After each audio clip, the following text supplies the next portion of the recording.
All right, everybody. How are y'all doing today? Great. Thank you so much for being here. I wanted to welcome you to the second high school press conference of the school year here at Cypress Lakes High School, and happy to see all the Cypress Lakes journalists that are here. And thank you so much to Ms. Gonzalez and staff here at Cypress Lakes for providing such an awesome spread of food, and I really appreciate that. That makes it a lot more appealing to be here. I know for the students, you guys all do anything for a free meal, am I right? So guys, I'm really excited to have our guests here. Before we get started, I just want to go over a few things. For those tuning in on the live stream, how y'all doing? I should be working because I had someone test the audio and video, so hopefully no more hiccups like we had last time. We are going to be accepting questions when the Q&A comes up. And if you're watching live, you can do that at one of two ways. You can do todayismeet.com/CFISD-presser. You just create a free handle and then you start typing in your questions. It's almost like a live chat room. And then you can also tweet in questions using the hashtag CFISD-presser. And everyone that's here, you can feel free to do the same thing, or just general comments or pictures that you want to tag with that. That'd be awesome too. So guys, the story angle for today is just going to be a general story about Sam being a Cypress Falls High School graduate, a CFISD graduate, and being a product of the school district, and being able to kind of accelerate through the ranks as a sports writer at the Houston Chronicle, and then get to work for ESPN. So just kind of like a spotlight on one of our graduates that's achieving big things out in the field. And so guys, I want to thank Sam for being here today. Sam's a graduate of Cypress Falls, as I mentioned, and he loves working with younger students and kind of encouraging a lot of us to get into the business and do great things. So he's accomplished a lot, and excited to have him here today. So let's welcome Sam Kahn.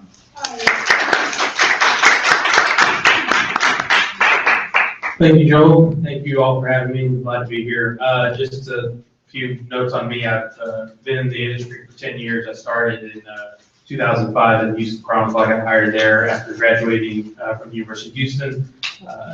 Was at the Houston Chronicle for about 7 years, and then got hired by ESPN.com in 2012. I've been there the last 3 years. So that's pretty much the roundabout way that I got here. I worked at the student newspaper, University of Houston. I was not a journalism major, actually. I was a journalism minor. I was a biology major. That's what my degree is in. But it's been in the industry, like I said, for 10 years, and I've really enjoyed it. I have a great passion for it, and eager to help student journalists as much as I can. So any questions you guys have, I'm happy to answer them.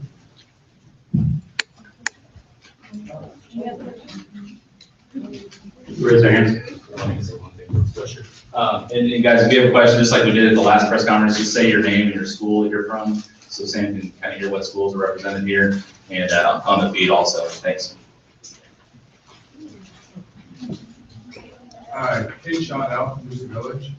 What originally got you hooked on the soccer and ESPN and that kind of stuff?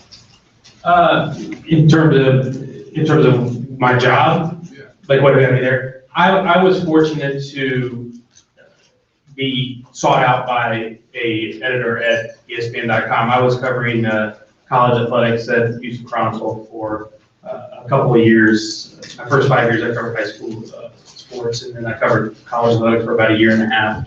And there was a opening that had come up at ESPN covering Texas A&M football and Texas A&M recruiting, and a editor that was there at ESPN.com was someone that I had known from the business before, who used to work at Rivals.com, and he was a national guy, someone that I knew, and he reached out to me asking me if I was interested in the position. We had actually had contact a year before, the previous summer, because there was another position that had opened up that he wondered if I was interested in, and I was mildly interested, but I was actually at that time happy with where I was at the Chronicle, and he reached back out to me the following year when they had this new position open up, and at that point I was interested in it, and he basically just sent me an email and said, hey, we have this opening to cover Texas A&M football and Texas A&M football recruiting, what are you interested in? And I said, yeah, absolutely, and from there we went through the interview process, and after around 3 phone interviews and face-to-face interviews, I was offered the job and took it, and having looked back, it's been a great experience.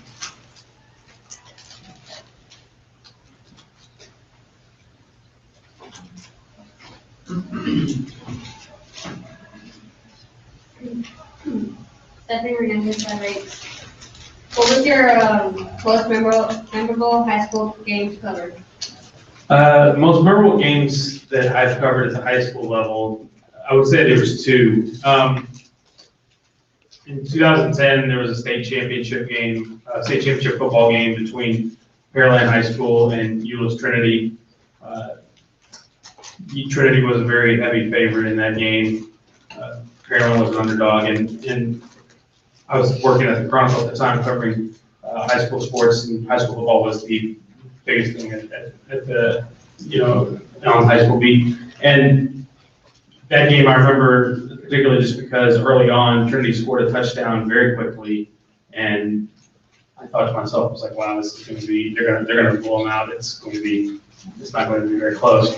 And Pearland actually hung in there and ended up taking the lead in the second half. They had a really big trick play that resulted in a touchdown pass in the third quarter of that game that gave them a double-digit lead, and they ended up hanging on to win. And I remember that mainly because it was my last high school football game I covered as a high school sports reporter, because then about a month later, I was promoted to cover college athletics. And I just remember that game, one, because it was my last high school football game covered in that position, but also because it was just such a great game. I think the final was 28-24. Pearland ended up winning. It was a very unlikely state championship in many people's eyes because they were not a team that was expected to go that far that season. The coach there at the time, Tony Heath, had been pursuing a state championship at Pearland for more than 10 years. I think he's been there 13, 14 years. And that was his first state title at Pearland as head coach. And at this time, if you plan on riding, it was an exciting game, and it was at AT&T Stadium, the home of the Dallas Cowboys at that time. It was called Cowboy Stadium.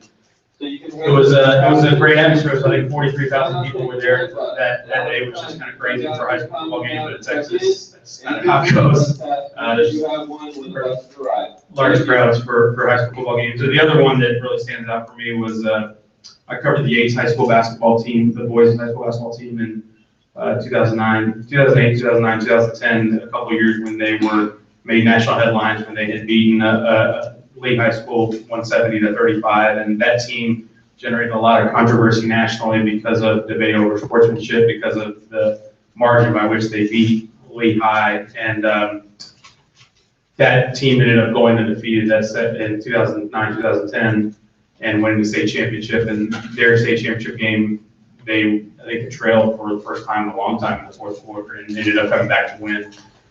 In both games, I was really particularly happy with the story I wrote, so I think that's part of the reason why I remember them too. But those are probably two of the ones that I remember the most. Marine through Cypress Lakes, what advice would you give those of us who are aspiring journalists? Two things. I would say one, be willing to do just about anything. If your editors or teachers ask you to do something, be willing to say yes at every turn, because you never know. You want to be considered someone who's reliable. You want to be considered someone who's hardworking. One of my editors, when I used to work at the Chronicle, used to tell me a couple things that there are only two things you could really control is your attitude and your effort. And if your work ethic is really good and your attitude is really good, you can have a chance to go places. You can't control what they assign you. You can't control what how much print space you're given in a newspaper, or the time at which you have to work. That's not always going to be in your control. But what you can control is your attitude and your effort. And I thought those two things have served me well in my career.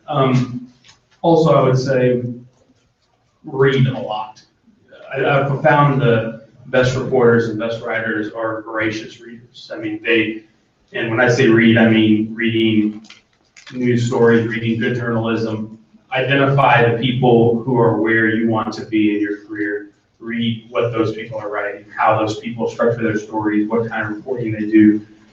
Find the people who are the best in the industry, the people who win the awards, or the people who are the best in, say, for instance, in this city. Houston Chronicle has a Pulitzer Prize winner columnist, Lisa Falkenberg. I mean, that find people like that and find out what it is they do and how they structure things and how they do their jobs, because if they're successful, if you can strive to be that, I think it helps you be successful. So those would be read, and have good attitude and effort are probably the biggest things in my mind. I'm more active on my lake, and I just want to know what challenges have you faced in generating stories? A blank screen, looking at that blank screen on my computer, that is probably the biggest, just because when you have everything, you want to come up with something compelling to start your story to get the reader interested. And when you write a lot, which I do, it isn't always very easy to do. If you've had a lot of time to work on something, that's one thing. But if you're on a deadline or you're writing something every day, sometimes it can be compelling. I mean, sometimes it can be difficult to get those first couple of words. And then once the first few words go, then I think it seems to flow. More specific than that, or further along than that, I think is just the work it takes. I mean, it does take a lot of work. Getting in contact with people that you need, sources that you need interviews from, cultivating those relationships with those people, and getting the quality. I mean, just getting quality work. Journalism is not easy work. It's very hard. It's very rewarding. I find it enjoyable, but it is by no means easy. Things don't come to you. You have to go get things. That's probably one of the most challenging parts. Is you have to go where the story is. That it doesn't come. There are going to be instances where something finds its way to you in the form of a story tip or something, but you still have to do the legwork to get it done. And I would say, yeah, just coming up with something compelling and going out and chasing it are probably the biggest challenges. But that's what makes, in my opinion, that's what makes the job enjoyable, because when you do succeed at those things, then it becomes really rewarding. Teresa Santiago from Cypress High School. I wanted to know what drives you to continue covering sports or to continue being in the journalism field? It's a good question. Sports is mainly the reason is just because I'm passionate about it. It was one of the big things my father got me into when I was young. When I was about 6 years old was when he took me to my first Houston Astros game, and he got me into sports at an early age. And it was kind of a bonding mechanism for us. That was what me and my father did, is we went to games together. We enjoyed that, and I never envisioned it as a career. It could be something that I could earn a living doing in that field, but that's just kind of how it happened in college when I was trying to find a way into the journalism industry, and that being what I was most passionate about. And so I still am passionate about it, and as long as there are people willing to hire me and feel that I'm worthy of having a position covering it, I'll continue to do it. I have thought about at times maybe going into a news or a different realm of journalism, but that opportunity hasn't presented itself. And also, so far I feel like my career is going pretty well. So as long as it continues that way, I'll stay with it as long as I can. But as far as staying in journalism, I'll just say that it's what makes me happy. It's what I'm passionate about. One of the best things about this industry is that you get to work with a lot of great people, and you get to meet a lot of great people, and you get to tell some really compelling stories. And I think the storytelling part of it for me is great. I'll give you as an example. About a week ago, I went to Beaumont to meet a college football player who was 27 years old at Lamar University, and he was a redshirt freshman, and he had served in the Army in Afghanistan and had been injured by an IED and earned a Purple Heart. He had survived the attack, earned a Purple Heart, and then when he came back to the States, decided that he wanted to play college football. To listen to him tell his story for an hour and a half to me, from his upbringing to going in the Army to suffering a brain injury from an IED and then coming back to pursue the dream to go to college and play college football. Telling stories like that to me is the reason I do this, is to tell great, compelling stories that are inspiring, that can affect people, have an impact on people. And that's what I keep striving for, in my job. Is I don't always every day get to tell a story like that, but the ones that do kind of keep me going. So that's kind of that part of the industry is what I really enjoy and what keeps me going.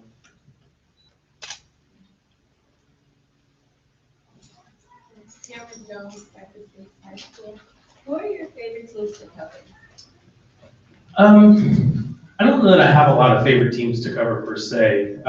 As a journalist, typically you're supposed to be an objective, unbiased observer. So, I mean, there are some teams that I cover more than others simply because that's my job. I will say I find it more interesting covering certain people. Like there are certain maybe players or coaches, players that I enjoy watching or coaches that I have established good relationships with that if I don't cover them on a frequent basis, it's kind of cool to cover their teams.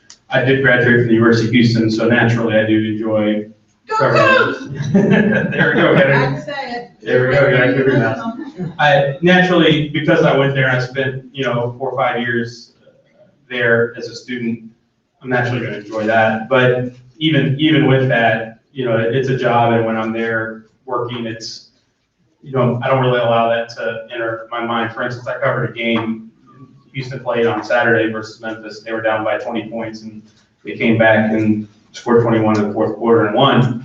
And when the final minute, when the game was in the balance, I was concerned with whether Houston won or lost. I was concerned with my story needs to be in about 5 minutes after this game is over, and the game is still in the balance, and I don't know who's going to win, so I don't know what the story is going to end up saying. I ended up having to write essentially 2 versions of the story, and I hedged my bets that Memphis, the team that Houston was playing, was going to win because they had left. There was enough time on the clock where they could go down and kick a field goal and win the game in the last minute.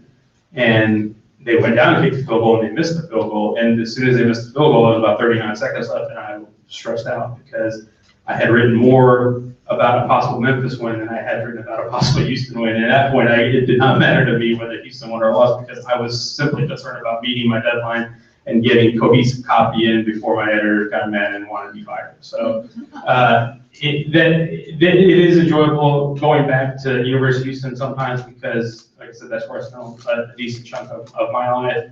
But beyond that, mostly it's an individual thing. Is you establish relationships with people. Sometimes you enjoy going to see them or cover them, and from time to time. So I would say that's kind of how I view that. Gabby Gladney at Jordan Village High School. What's different about working at ESPN versus working at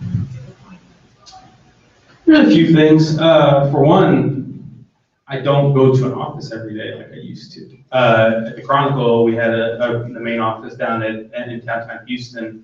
ESPN, we have numerous offices, but none down here in Texas. I think actually we have the Longhorn Network in Austin, but that's really a TV property, and I work for the website. So our main office is Bristol, Connecticut. We have one in Charlotte, and there's one in Los Angeles as well. But I only go to Bristol once a year or twice a year. So I mean, most of my work is either at a press conference or at a game or at wherever else the story is that I'm chasing a practice or one-on-one interview with say a teammate. And if I'm not in one of those places, then I'm writing. Once I've done my reporting, when I'm writing my story, a lot of times it's at my house at my desk. So that's different. So I don't get to see my coworkers necessarily because they're all across the country. They're not. I think I'm the only guy that works for the company that lives in Houston. So that part's different. Just a number of people. I mean, there's way more people. I think ESPN has about 7,000 employees, 4,000 of which are in Bristol. So just the sheer size of it. I would say we have more bosses there at ESPN. We certainly had a lot at the Chronicle, but probably more there. And I would say that being in a place like ESPN, the resources, because of how large it is and how much revenue the place generates, we do have access to certain things that I necessarily didn't have access to, like just really rich statistical databases, things that we have teams of people dedicated to doing, stats and information and just interesting information, things that we certainly didn't have the resources to do with the Chronicles. Those would be the biggest differences. Also, I would say I do miss some of the sense of community that I used to have. When I worked at the Chronicle, I did feel part of the community because I'm from Houston. I was born here. I was raised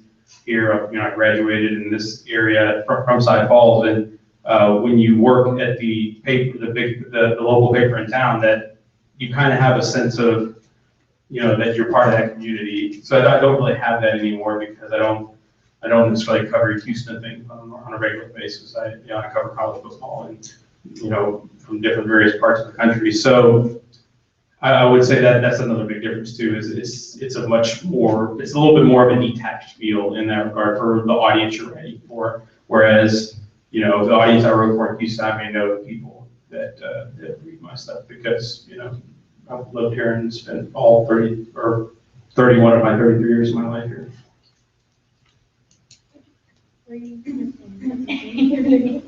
Cassandra Diaz, I was wondering, how do you think your education at Sunside Fair prepared you for college and career?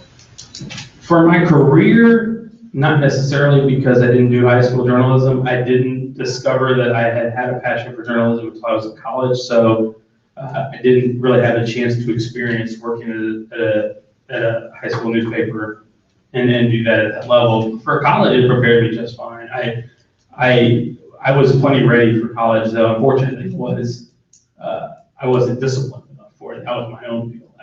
I struggled my freshman and sophomore years, but that was more of I needed to mature as a person. But in terms of just straight knowledge and what I learned and gathered, I was plenty ready for the college level. It just was a matter of applying myself and being disciplined in class all the time, which I didn't necessarily do my first couple of years.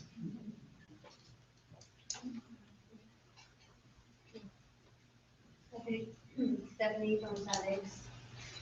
Were there any times where you didn't feel motivated to write anymore and just wanted to give up?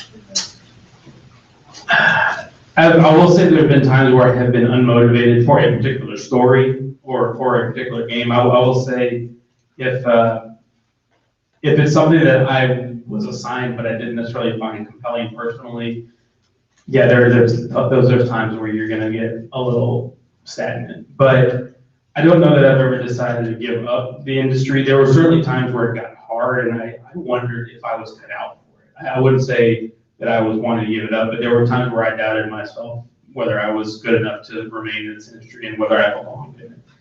I would say that those were before I got this job, I would say there were times when I was at the Chronicle when maybe if I got beat by another journalist on a story, or if I struggled to nail down a story that I was working on, those times got very stressful, and there were times where I questioned myself, but I just kept trying and kept working at it, and eventually those times passed, and was able to kind of regain that confidence, and unfortunately have stuck with it as long as people have had me.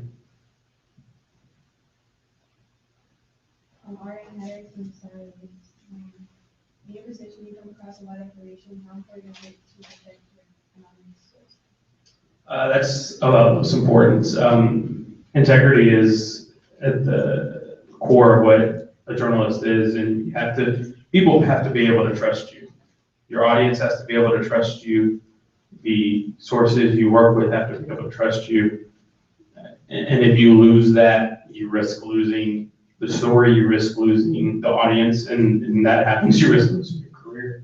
I've had that instance come up quite a bit, and you have to be very smart and selective about how you use anonymous sources. I try not to use them as very often because I do think there is a culture that it does sometimes breed mistrust from the reader, because if the reader feels that the source is not willing to put its name, that how valid can the information be? So I try to avoid using it if at all possible, but there are times where it's not possible, and getting the story and getting it right hinges on it. And so you have to develop that trust with that source, and I think with editors, because there are places, and I've worked at two of them, where the editors will want to know who that source is, and you have to implicitly trust that editor to tell him or her, and that she's not going to go tell anyone else. But then that becomes an issue because the editor wants to know that they are confident that your source is good and reliable, and because they're also responsible for the story that you put. Because if they're your boss and you put out a story that turns out to be wrong, they're also on hook for that. So it's absolutely critical, because if the moment you burn a source, that kills your reputation, and it hurts your ability to get other sources to trust you down the road, and if you can't get sources to trust you, it's hard to get stories. So we had a Twitter question from the Cypress Creek Press. What is the best and worst part of your job? The best part is I get to see something different every day, and I get to work with a lot of great people. I think journalism for me is a people business. It's, you know, for instance, I met you in this industry, you know, and we've known each other for 8 years now, 9 years. And Too long. yeah, no kidding. And so, but you know, you get to tell, I mentioned the story about the guy who has a Purple Heart. You know, that, for instance, that guy I'm going to remember, and I'm going to remember him for the rest of my life, and I'm going to kind of keep an eye on what he does the rest of his life. There are people that I've met in this industry that I'll always either know or remember and have had an impact on me. I feel like there is times where I've had impact on people with my stories of reporting. So the people part of it is really cool, and the fact that, like I said, you get to see something different every day, because in athletics and sports, you know, no two games are going to play out the same way. So that part of it is interesting. And as time evolves, things change. You see different things, you know, different storylines, different things that happen. No 2 days at work are going to be the same. And I enjoy it. I think that I enjoy that. I was never one that was really fired up about the, you know, go to office at 9, leave at 5, you know, 5 days a week, weekends off. I was always kind of more of an unconventional, you know, like kind of a different, very flexible schedule. And the flexibility is kind of nice. The bad part is there are times that you are going to miss a lot of family things. You know, I've missed a lot of either holiday, you know, meals with family members, or birthdays, or things like that with family members, because there are certain times of year where you have to work, or if a story breaks and you're on that story, you've got to drop everything and do it. That's an exciting part of it, but the bad part is you do lose some time from the people that you love. I would say, especially the first 5-6 years of my career, when I was trying to work my way up, I worked really, really hard, and then sometimes during the year around the clock. And as I've gotten further in my career, that my schedule is a lot more relaxed than it used to be. That said, there are still times here, I was having a conversation with Mike before I had a friend that invited me to a wedding this weekend. I can't go because it's a guy I've known for a long time, and I can't go. I have to work on Saturday, and there's no telling the boss. And you know, when I cover college football, there's, you know, 15 Saturdays in the fall that, you know, are there, and you can't miss one of those 15. I mean, there are certainly some circumstances, extenuating circumstances, where you can, but you know, it has to be, you know, you have to have a really good reason to miss, because, you know, you're working in a finite amount of time throughout the season. So I'd say that part is hard. And yeah, just the time that sometimes you have to spend away. Like I said, I've had to miss a lot of things, and that part is not fun. I do have a son now, an 8-month-old son, and I have tried to make a point to not miss as much now because of that, because I don't want him missing. I don't want me missing anything important of his, and him wondering who I am 10, 15 years from now, because I was always working. So fortunately, my bosses are really, really good about that, and I'm allowed time, and if things happen, things come up, you know, they're very understanding. But I would say that's probably the hardest part. During Cypress Lakes, what are some obstacles you face writing a good story? I'll go back to the blank screen. I mean, just trying to come up with a good lead is hard. Sometimes I would say some of the biggest are when you have sources or people, interview subjects that you need in a story that necessarily don't want to participate for whatever reason, whether it's a negative story, or whether it's a touchy subject, or you have, in sports, you have coaches who are very protective of certain information. Those are hurdles and obstacles to climb. In terms of writing a complete and a good story, I mean, the chase for news, the chase for a complete story is almost never complete, but it rarely is everything going to fall like you want, where you're going to say, I need these 5 people, and I'm going to get them, bang, bang, bang, and they're going to tell me everything I need to know, and it's going to be a great reward when you start getting RFP, ever works like that. So just constantly working to get all the information you need, I think, is probably one of the biggest obstacles. Raise something up from Cypress Falls High School. Do you have any new goals? That's a good question. Yeah, I do. I think I have started in the last year or two when I first got into this industry, I wanted to write, and that was it. I didn't care about doing television, radio, anything like that. I wanted to be, I was a print reporter. That's what I wanted to be. And that was what I wanted my career path to be. I will say over the last year or two, I've kind of taken note that as social media becomes more prevalent and the way people access information becomes different, that you do have to be able to be good in front of a camera. And so I have kind of made a personal goal to just be better at that part of my job, to be able to be a broadcast entity as opposed to just a print reporter, because I feel like if I'm going to reach some of the heights that I want to reach in a print capacity, the broadcast part of it's going to have to come with it. Because if I'm writing stories, if I want to write award-winning stories 10 years from now, that some of the people that I look up to do, it's not just about writing a story. It's also when you do something of that substance, or say if you write a book, and you have to do things that come with it, which is radio, which is television. And I think you have to be good at that. And so I think that's probably entered more of my consciousness than any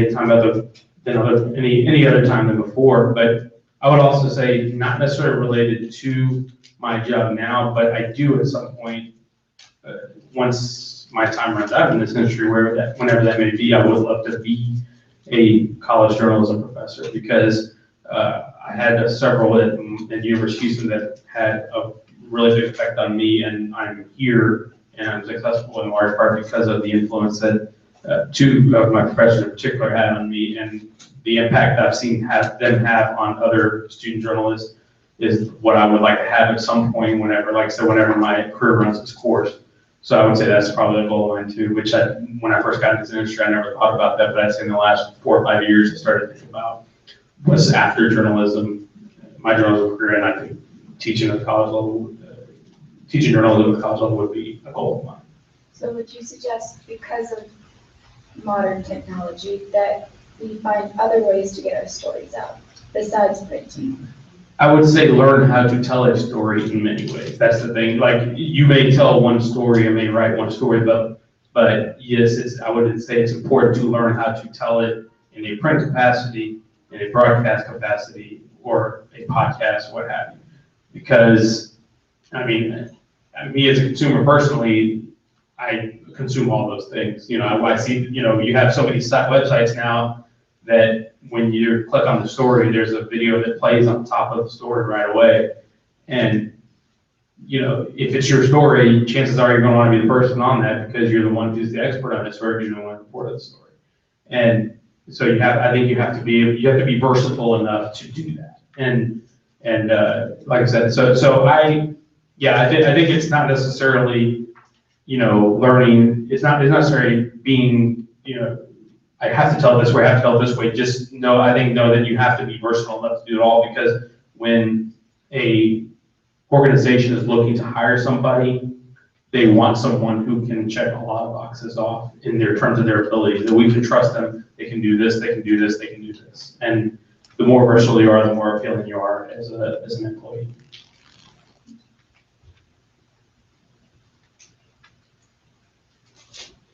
We had a submission on today's meet from JVHS Kid.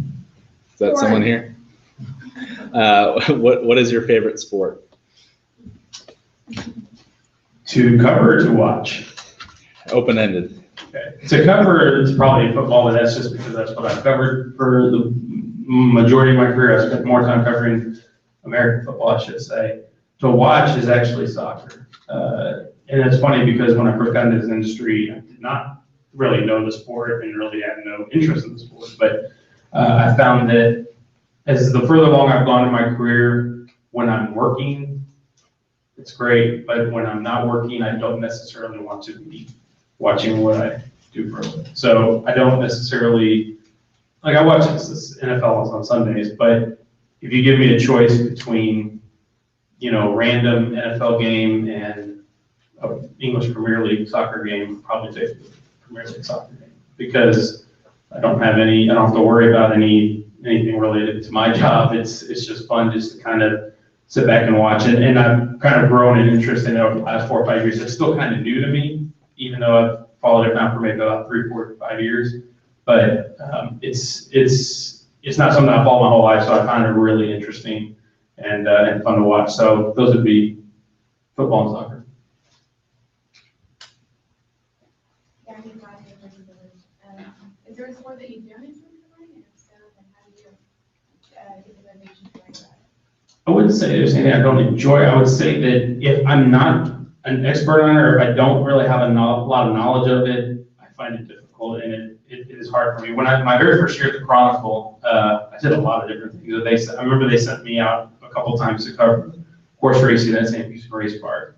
And horse racing is great, but I don't know anything about it. And I covered it a few times, and I had to get a crash course on it on my own before writing about it. And I still don't know that I can tell you very much about it. I had to do it for maybe a handful of times in summer 2005, and haven't had to do it since. But and very on, like I said early on when I was covering soccer, I will say what I don't like is covering blowouts. Like if it's a game, I don't care if it's football, basketball, if it is a game where one team is blowing out the other team and they're just completely overmatched, I find that boring and difficult to cover. It's difficult to write about, especially at the high school level. There were high school football games where I covered where a team was up like 42-0 at halftime, and then you start running the clock in the second half because the other team, they just want to get the game over with. I never liked covering those games because I felt bad for the team that got fumbled. B, those are not easy to write or talk about because you have to do. It's just not fun. And that's what I would say. The other thing is any game that is interrupted by weather, because we have deadlines, and I've had games where I covered. I don't know, you may have covered it. Woodlands and Lufkin played in 06, and they got lightning delayed like 3 times, and they started at 7, and I want to say we finished at like 12:30 in the morning. Oh. And I those are not my favorite. Anything that delays a game, if and no offense to band members, if the band goes 50 minutes at halftime, and halftime is almost an hour long, I don't like that. If there's a lightning delay, when the lightning meters used to go off at high school football stadium, I used to lose my mind because I'm like, I do not want to be here for 5 hours covering a football game. Let's get it done in 2.5, 3 hours and let's be done. But when I first got into it, like I said, I didn't have much of an interest in soccer, but that grew over time. I will say that there was a couple times where I covered some playoff soccer games and it was like 40 degrees outside, and I was standing out there and freezing trying to watch a soccer game. It wasn't very appealing at that time. I think it would appeal to me more now than it did then when I didn't have an interest in it. But that's pretty much my take on it. This is Cynthia again from Cypress High School. With that being said about those kinds of things that aren't your favorite, how do you cope with stressful deadlines? That's a good question because I had this issue on Saturday and it's still difficult. I found the most important thing to do is just be prepared as much as you can. Do your homework on the teams you're covering. Keep copious notes, and you have to cut bait. You have to look at the time at a certain point and say, okay, I need to start writing because I have to be in at so and so time. I don't know that you ever get better at dealing with it. I think you get better at handling it, but I don't think from an emotional standpoint and a stress standpoint, I think I'm stressed out now if I'm on a tight deadline as I was, 8, 9 years ago. I guess maybe when I first got into the industry, I was more scared about missing deadline. Now I'm not scared. I'm just more concerned about it and possibly frustrated at times. But you just do the best you can. You do the best you can. You have to communicate with your editors and let them know, here's where I am, here's what's going on, and just do the best you can. But and you got to meet it. I mean, you just got to be disciplined enough to know, okay, I've got to cut it off and I got to send it in now. And you have to know when that point is. And I feel like I've been in it long enough to where I have a good grasp on that. Cy Falls advisor asks, and keep in mind she's a Baylor graduate. After Baylor's lost to OU, what do you think their chances are of making the college football playoff? Kind of tough. I mean, I saw they were number 10 last night in the rankings, and they're behind OU and Oklahoma State. So I think it's going to be a challenge. What makes it harder for them is that the Big 12 does not have a conference championship game. And so they don't have a chance to get that extra win at the end. And because of the nature of their schedule and then the fact that they lost to a good team, I think they needed a win over Oklahoma to get there. I mean, certainly they still have a chance. Things can go haywire. I mean, you never know because there's still a couple of weeks left, and then there's the championship game. So we don't know. But I think it's slim right now, just because I think the best chance is the winner of Oklahoma and Oklahoma State, who play at the end of the regular season. I think that those two are the team with the best chance at this point, especially since Oklahoma beat Baylor head up. And Jared Stidham, their quarterback, very, very good, but he's a true freshman, and it's tough. It's tough in that situation to have to go up against a really good team as a true freshman in college football. So I think it's going to be tough for them this year, but they'll still be at it for a few more years. Arkansas is doing a heck of a job over there. Stephanie from Sundays. What are some advantages that you gain from becoming a sports writer? Say it again. What now? What are some advantages that you gain from becoming a sports writer? Well, I mean, you get access to certain events that maybe you wouldn't otherwise. I get to cover a Final Four. When Houston hosted the Final Four 2011. That was an event that I wanted to go to as a fan. I had the opportunity to do that in 2011. Like I said, you get to meet interesting people. That's a very cool aspect. I've covered NBA playoff games, NFL playoff games. I've covered Major League Baseball playoff games when the Astros 10 years ago went to the World Series. I got to cover the Division Series and the League Championship Series before that. I got to be in there for moments, like I said, that I'll remember for the rest of my life. I think just the experiences that you get, you'll see some things from time to time that you'll never forget. For instance, when the Astros were in the playoffs that year, Albert Pujols, who was at the Cardinals at the time, hit a home run that ended up winning them a game in Minute Maid Park, and I think the ball's still flying. And I was covering that game, and that is a game I'll never forget because of that moment. So just cool. I think just cool experiences like that, and just getting to see things, see how coaches and athletes and teams, how they do things, how they operate. You get to see some certain things that maybe the casual fan doesn't get to see. I think that part of it is very interesting.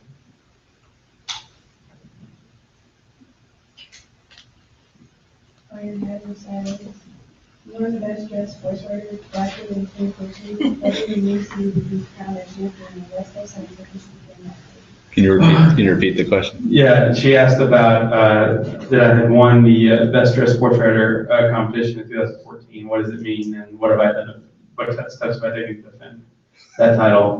That is a good and a bad thing.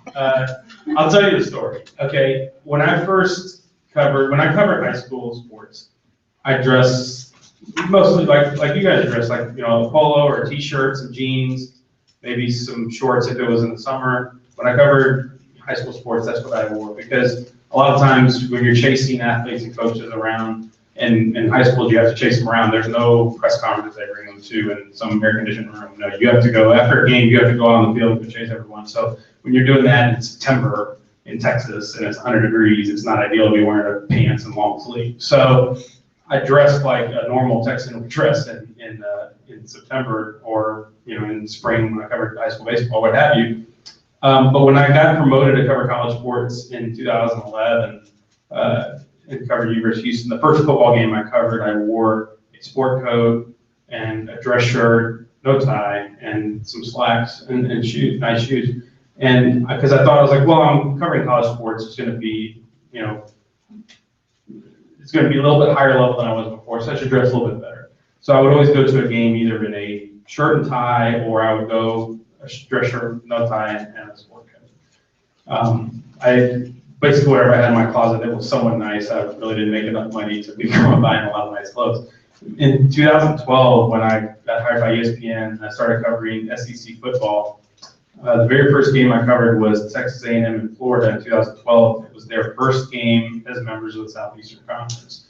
And I thought to myself, this is kind of a big deal. The SEC commissioner was going to be there. There's a lot of national media were going to be there. And potentially, you know, who knows how long I was going to be employed at ESPN. Maybe somebody might be there that may help me get another job at some point should I need another job. And so I need to make a good impression. And so I wore a suit and tie. I got a lot of remarks that day. Also, it was September in Texas and it was not wise, but fortunately it was overcast and it was like 90 degrees. Which is at that time of year in Texas is pretty nice.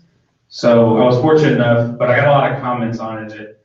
There was a lot of comments complimentary of it, and there were a lot of comments that were kind of maybe in jest, kind of making fun about me being overdressed and what have you. Eventually, I just decided every game I'm going to go, every college game from then on, I'm just going to go, I'm going to dress really nice as I could. And it kind of became a thing. And then in 2014, one of the college football bowl games Twitter accounts started running a bracket and decided to poll people on who they thought the best dressed sports writer was, and some fans had nominated me for it, unbeknownst to me. And when they made the bracket with 16 national sports writers, I happened to be in it. And it was like a vote, it was like a fan vote the whole way. And I ended up winning it, which was ridiculous because no one really outside of Texas knew who I was at the time, because I covered mostly college football in this region. I didn't really cover it on a national basis. And so it kind of became a reputation thing, and I just kind of ran with it. I was like, you know, if that's what people know me as, then maybe people will remember me for, you know, dressing well. And I always wanted, if I ever ran into anybody important, I wanted to make a good impression. I always say, you know, I always hear the adage of dress for the job you want, not the one you have. I do believe that, because I think if you are dressed well, I feel like other people feel like that you are treating it as important. If you think it's serious, you think it's important. I mean, in the grand scheme of things, what I do, cover college football is not important. I cover the game. It's, in the grand scheme of things, there's way more serious things in life. But in my industry, it is important. And so I want people to know I do take it seriously, and so when I cover games, I do dress kind of like this a little bit. And it's kind of become a thing, and I've kind of fed into it and rolled with it. And unfortunately, it costs money to continue to dress well, because you have to buy nice clothes. And so that part has not been a good part, because I've had to, you know, try to keep a standard. And heaven forbid if I go to a press conference and I'm not dressed really nicely, then someone's going to make a comment now, because I have that reputation. But it's all in good fun. I have fun with it, and I just try to run with it.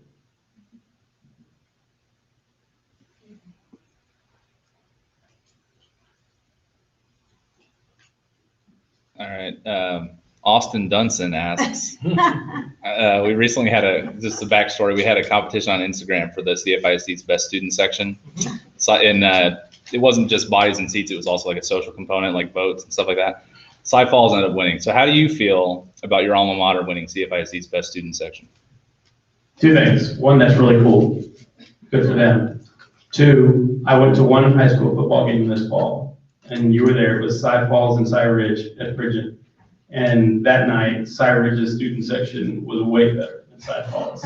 So when I saw that Cy Falls, because I actually heard that, I saw that on Twitter that Cy Falls student section won, and I thought to myself, they weren't that good that night, and at least not compared to Cy Ridge, because Cy Ridge's section was awesome, and they were jumping like the entire game. So I was kind of surprised. But that said, good for them, because, hey, Golden Eagles, I'm always riding with Golden Eagles, so I'm happy for them. But I can't say, the one experience that I had, I wasn't at the other 9 games, so I can't judge. But from the one game I was at, I was more impressed with Cy Ridge than I was with Cy Falls. I hope Becky's not mad at you for that.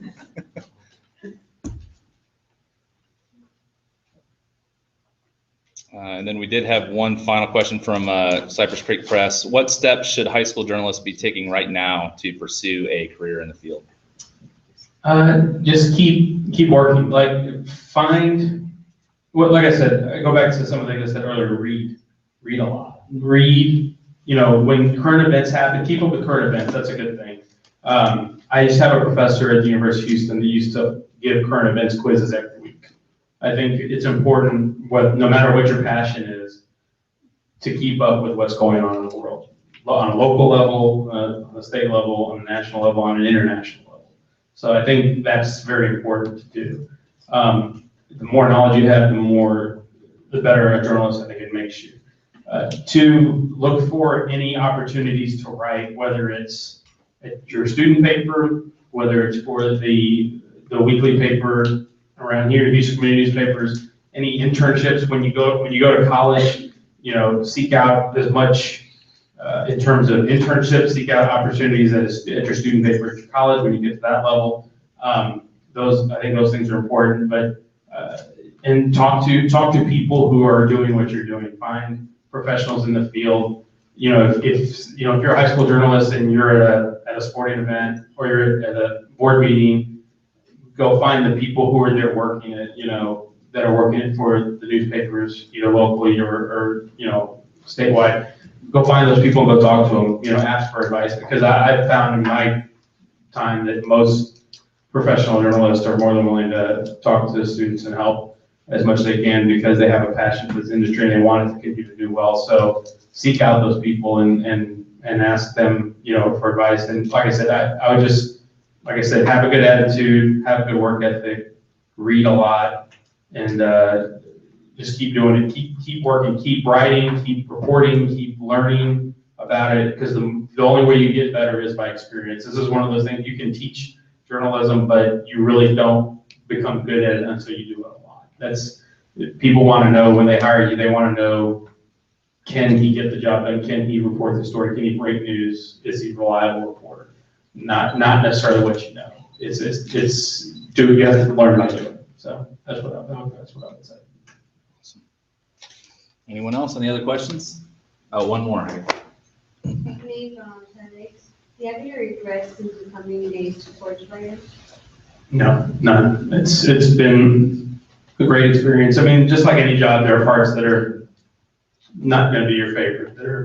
But for the most part, I have no regrets. Like I said, if there's only one thing is that like I said, or you mentioned earlier about there are times where I'm going to miss things, because of my job. But that's a sacrifice I chose to make, and I do that also because if I excel at my job, I can make a good living and provide for my family.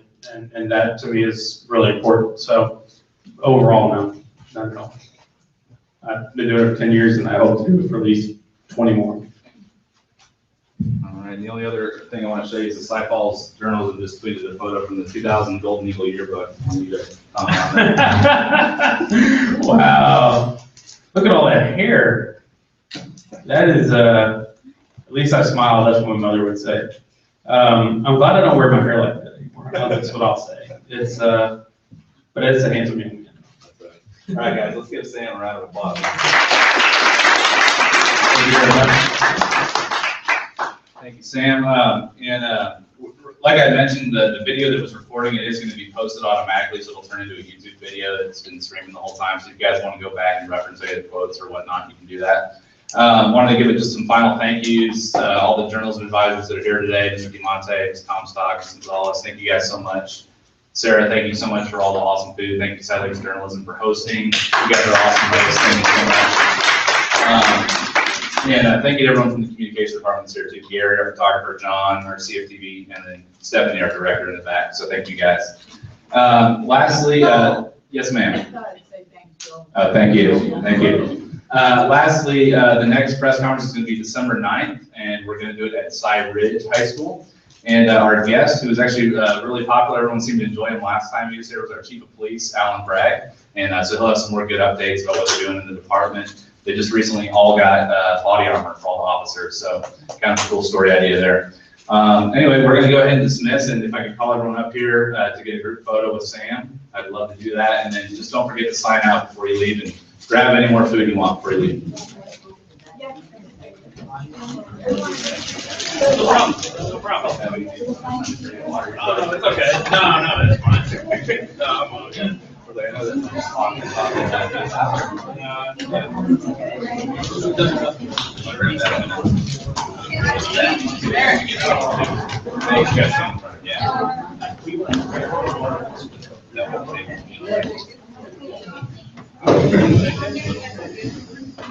Unless you get on the other side of it. The sign-in sheet is for everyone. Yeah, Oh. yeah. Don't forget when you go out. Some of you get in front of you and sit down. Yeah, some could kneel in front. Some kneel in front. Where's your hand? Bar. And you in the back over there behind the row with your orange shirt, we can't see you. You're in green, yeah, you green. No, I didn't. On this one, 1, 2, 3, one more. 1, 2, 3, one more. 1, 2, 3, thanks. I got One one. real quick.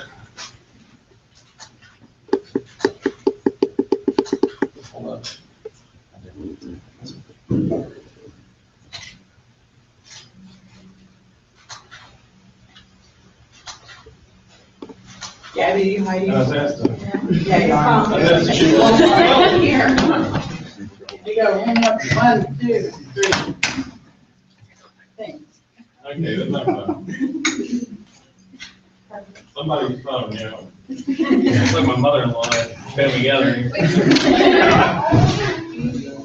All right.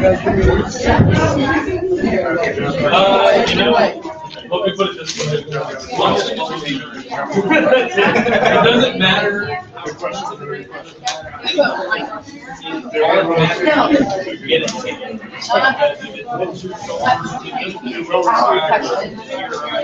Maybe too big.